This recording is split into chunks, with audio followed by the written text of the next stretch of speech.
Hello there, my name is Dwayne Perry with DP Performance, giving you the tools to live life stronger. And with this video, I'm going to go through a technique tutorial of the dumbbell RDL, Romanian deadlift RDL. Now, first thing with this exercise is it's probably one of the best weighted posterior chain exercises there are. When I say posterior chain, I'm meaning calf, hamstring, glutes, low back. And when it comes to throwing a free weight in hand, the RDL is really hard to beat. It's a beautiful exercise. But I see this exercise done wrong more than I see it done right. So let's walk through the RDL. I've seen the RDL, whether we have two weights in hand, and essentially the straight leg deadlift. I see most people like to take this exercise all the way down to the ground, touch the ground, and then come back up with it. The error with that, let me stick with this. If we're letting the weights come all the way down, touch the ground, and then come back up with it, yes, we are strengthening the posterior muscles. But also note, you are bending with weights in hand, bending, flexing the spine, and putting your spine in jeopardy. You don't ever want to allow your spine to roll, flex, extend, or whatever with weight in hand. We're not designed to do that. The body's going to break down over time doing that exercise. Now, let me say the second common error is we may have a dumbbell in hand and we'll let this leg come up and look for that same exercise, or hamstring activation. The thing there is, if I want to test your balance and work your balance, I'm going to do a balance-oriented exercise. If I want to strengthen my posterior chain, why the F am I going to throw all that balance within there? How about I target my posterior chain?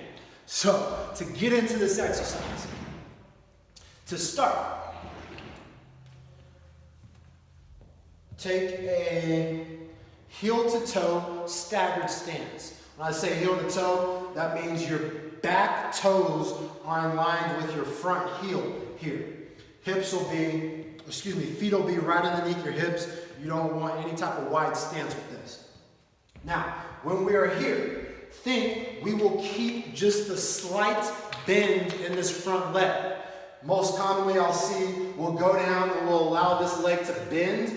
We're going to lose that tension within the hamstring if we do that. I want you to think about keeping this front leg in a slight bend, and then the back leg is just there for balance. There's really nothing to that back leg. We are focusing on this front leg mainly. Now, when we throw weight in hand, actually, before we throw weight in hand, think lower body's going to stay still. This thing isn't moving. We're keeping that slight bend in this front leg. Now, up top, how do we protect the spine within this exercise? And that is T-spine activation. So do this with me. Squeeze your shoulder blades back, drop them an inch, and then think about keeping a golf ball size softness in between the shoulder blades. And when we're in this exercise, I want you to think about keeping this activation. One, this brings the head, neck, and shoulders into alignment. And two, the truest definition of core strength is all the muscles that protect the spine and keep us upright. If we're going down, allowing this stuff to flex, we're not activating the core at all. I want you to keep that T-spine awareness through this full exercise.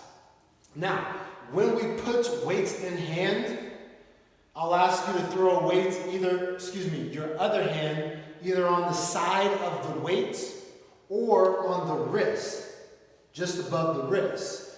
Reason being, I don't want you going down into this exercise and allowing the torso to turn, because we're going to develop muscles, or our muscles will not develop in their proper alignment. I want to keep the shoulders square by throwing that hand on the wrist or on the side of the dumbbell with this exercise. Now, the trickiest part to the RDL is going down and finding your flexibility cutoff, allowing your hamstring to dictate how far down we go. So, to get into the nitty-gritty of this exercise, we'll throw weight in hand. I'm going to throw the other hand on the side of this dumbbell. And going into this exercise, I want you to think, and it's always best to have a mirror in front of you, you want to maintain this natural arch in the back as much as possible through this exercise. That arch is going to force tension in that hamstring, to go into this exercise. First, you're going to push your hips back, keeping a slight bend. Then we're going to hinge forward at the waist until hamstring flexibility cuts us off. Then we'll come back up with it. So full speed, the dumbbell RDL looks like such. Going here, and then coming back up. Coming here, and then coming back up. Some people have a problem with maintaining that arch in the back, think that's the way our body is naturally designed. We have that natural arch. Now, I ask you to almost over-exaggerate that arch to get over-activation of the low back to protect that mother lover as we're doing this exercise. So, maintaining that arch, we got weight in hand, hamstring flexibility. I can only go this far down, maintaining an arch in my back before I start to roll the spine and put my spine in jeopardy. So I ask with you, find that hamstring cutoff first and then throw weight in hand and we'll do this exercise. Most people, we're going to stop around the knee or just a couple inches below the knee. If you go anything further than that, I'm going to ask you, can you do the effing splits? Because if you can't, your hamstring cutoff is somewhere before there. Find that low back activation to get that hamstring cutoff. Now, when we're performing the exercise, letting that hamstring cut us off and then come back up, the reason why this is one of the better hamstring exercises is because you can actually get more flexible through weight-bearing activity. Allowing this weight to pull you down, get that stretch on the hamstring, force some flexibility through our hamstring, and then come back up with it. And there's literally a stretch, feeling that stretch in the hamstring, and then contraction coming back up with it. Now, most common errors that I'll see with this exercise is first, switch it up. When we're going down into this exercise, one will let the knee bend, and that's going to take away from the tension within the hamstring. So you want to keep that leg in just a slightly bent position. You do not want to lock it out. It's terrible for the knee joint. You don't want too much bend. Now, two, when we're going into this motion, we'll let our weights come forward onto the toes. What that's going to do is strain the hell out of your low back through that kinetic chain. I ask you when we're doing this exercise, I want you to push your hips back and lean, almost lean so far back that your toes are coming up off the ground with this exercise. That's one, going to force a greater stretch within that hamstring, and two, is going to make sure that we're not faulting within that kinetic chain and stressing the low back with the dumbbell RDL.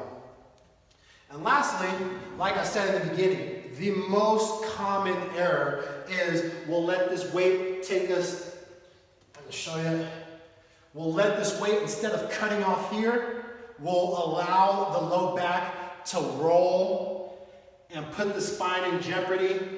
Hell no. Hell no, hell no, hell no. Anytime you throw weight in hand and you're flexing that spine, that is a major safety concern. So always let that arch, and if you're in a mirror, you should have almost wrinkles in your shirt.